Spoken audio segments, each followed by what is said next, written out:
Bonjour à tous. Donc vidéo aujourd'hui pour parler donc du fait d'utiliser vraiment tous nos sens. Donc pourquoi c'est important? Parce que donc là-haut, en fait, ils vont forcément utiliser un de nos sens pour communiquer. Alors c'est pas nous qui le choisissons, mais en général, ils vont s'arranger, j'ai déjà constaté, pour communiquer avec nous par le biais qui nous fera en fait le moins peur. Normalement. Je dis bien normalement parce qu'il y en a d'autres, non.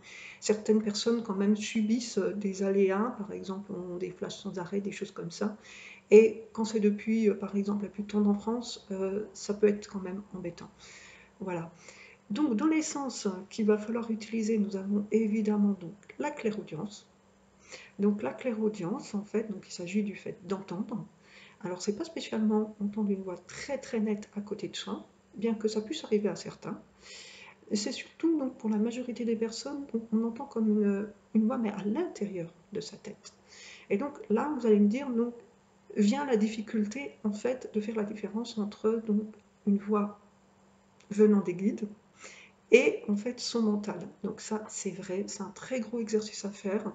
Je ferai une autre vidéo là-dessus parce que c'est un sujet vraiment très très complexe. Donc je vous expliquerai deux trois petites choses. Ensuite nous avons la clairvoyance, le fait de voir.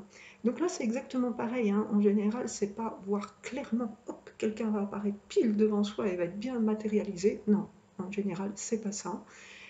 Pareil, ça arrive à quelques personnes, hein, je ne vais pas faire un cas général, mais dans la majorité, en fait, vous allez voir quelqu'un, en fait, comme dans votre esprit. En fait, comme si vous pensiez à quelqu'un. Par exemple, imaginons, vous pensez à un ami, donc forcément, par défaut, votre esprit, il va l'imaginer. D'accord? Et vous allez avoir une représentation donc, de cet ami dans votre tête. Donc, les guides, en fait, ça va être exactement les guides, les êtres de lumière ou même les âmes, hein, les défunts. Ils vont vous apparaître comme ça. Donc, en fait, ça va être des flashs qui vont venir comme une pensée. Et là, pareil, la difficulté, ça va être donc de se dire, ok, c'est pas mon mental qui parle, mais c'est bien un flash que j'ai eu. Donc là, il faut apprendre à se faire confiance et ça vient avec le temps, en fait, hein. Nous avons aussi le clair-senti. Donc le clair-senti, c'est le fait, voilà, de sentir des choses. Ça peut être des sensations physiques comme des picotements, des sensations de courant d'air un petit peu aussi de temps en temps. Donc voilà, tout ça c'est du clair-senti, donc il faut faire attention. Dès que vous sentez quelque chose qui est peut-être un peu anormal, il faut vous dire, ah tiens, c'est peut-être quelqu'un qui essaye de rentrer en communication avec moi. Donc après, à vous de déterminer qui. Par contre, si c'est un guide, un ange, un archange, une âme, il peut y avoir quand même beaucoup de monde. Et en tout dernier lieu, celui qui est un peu plus méconnu, dont j'aimerais parler, c'est en fait le fait d'avoir aussi la possibilité de sentir des odeurs. Tout simplement, je vais vous donner un cas concret, hein, pour que ce soit parlant. Moi, il m'arrive de sentir des odeurs, mais qui viennent vraiment de nulle part. Par exemple, hop, une odeur de cigarette qui va passer, une odeur de parfum alors qu'il n'y a personne dans la pièce, une odeur de fruits, enfin toutes des choses comme ça, une odeur de fleurs aussi, des choses comme ça. Et ça, en général, donc c'est vraiment typique d'une présence. Il y a quelqu'un qui passe à ce moment-là, ça c'est clair et net. Donc plutôt une âme, du coup. Et puis même si vous ne la voyez pas, vous sentez un petit quelque chose. Voilà, vous sentez une odeur qui marque sa présence en fait, hein.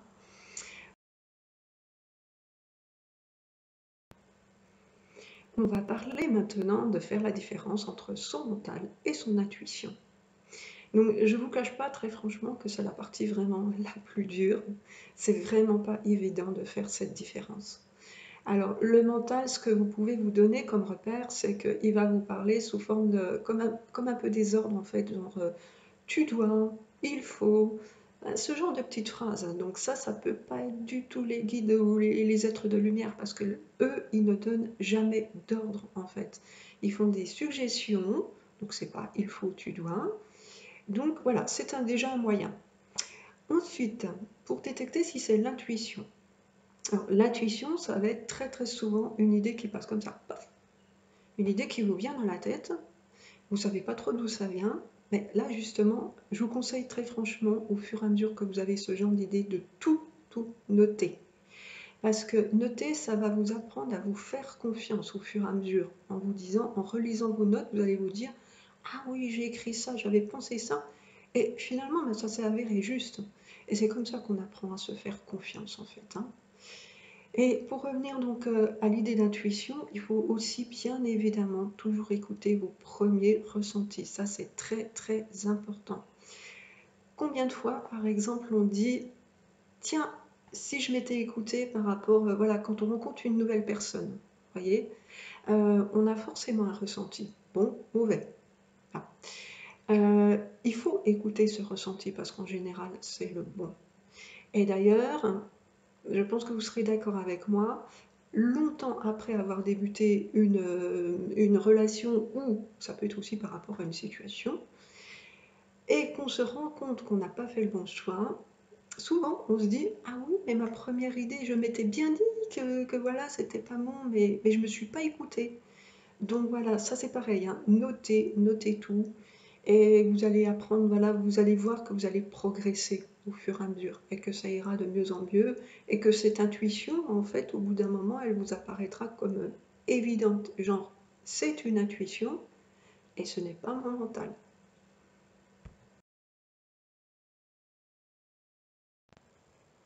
On ne peut pas parler de la communication avec les guides sans parler, en fait, aussi des différents plans astraux. Donc, les guides, évidemment, c'est les plans supérieurs, mais on a aussi les plans inférieurs, malheureusement. Donc, c'est-à-dire le bas astral, les entités.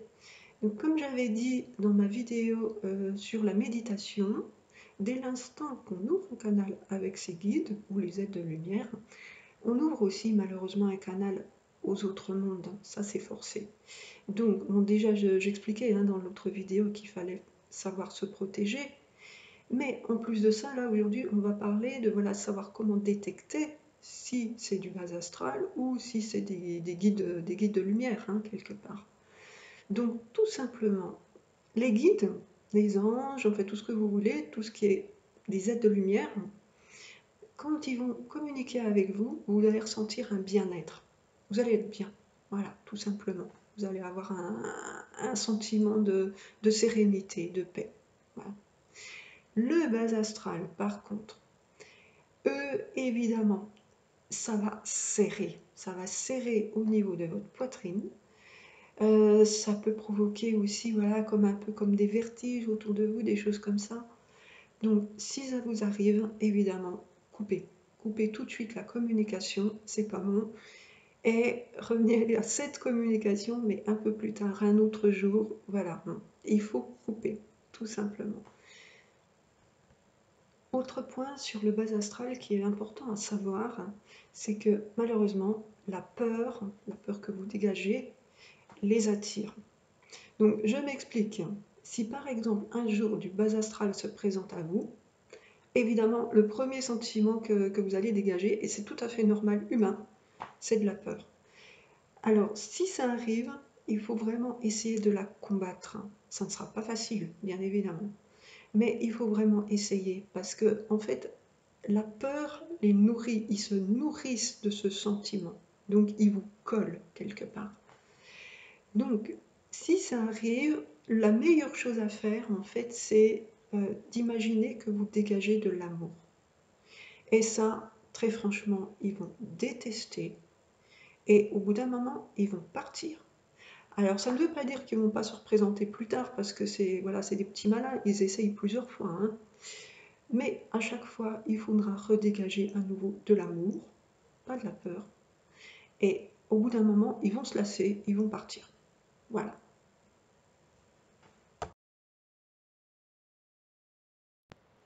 Deux derniers points pour aujourd'hui. Le premier, on me parle souvent de communication avec les guides, savoir si on doit leur poser donc des questions à voix haute ou dans notre tête. Donc en fait, les deux marchent, les deux marchent très très bien. Il suffit juste, comme je disais dans la vidéo de méditation, de parler avec son cœur. C'est le canal qui marche avec eux. Si vous émettez une demande depuis la tête, depuis votre mental, là par contre, ils ne vont pas entendre. Donc bon, il faut juste s'exercer, je vous rassure, ça vient très très vite. Et le dernier point pour aujourd'hui, donc c'est qu'en fait, après une communication ou après une demande, il faut toujours toujours les remercier. Ça, c'est très, très important. Ils aiment bien qu'on les remercie. Sur ce, je vous souhaite une très, très bonne journée. À très bientôt.